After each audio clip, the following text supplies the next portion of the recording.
Hello, how are you all? तर नमस्कार, मी कोमल बोरसे. आज मला वरणबट्टी बनवायची होती. तर चला मग बनवूया. ॲक्च्युली या सारणमध्ये काही टाकण्याची आवश्यकता नाही. कारण माझ्या आईने यात सगळं टाकून पाठवलेलं आहे.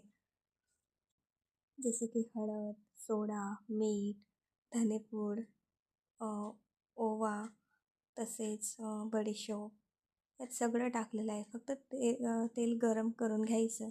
तर तेलाचं ओव्हन द्यायचं. त्यानंतर छान मिक्स करायचं. देन पाणी टाकून मळून घ्यायचं. त्यानंतर अशा प्रकारे गोळे करायचे आणि ते वाफेवर ठेवायचे.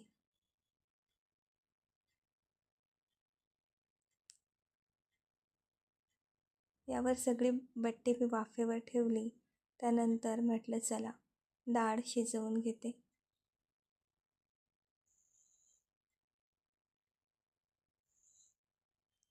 तर थोडी मूग डाळ आणि तुरीची डाळ घेतली.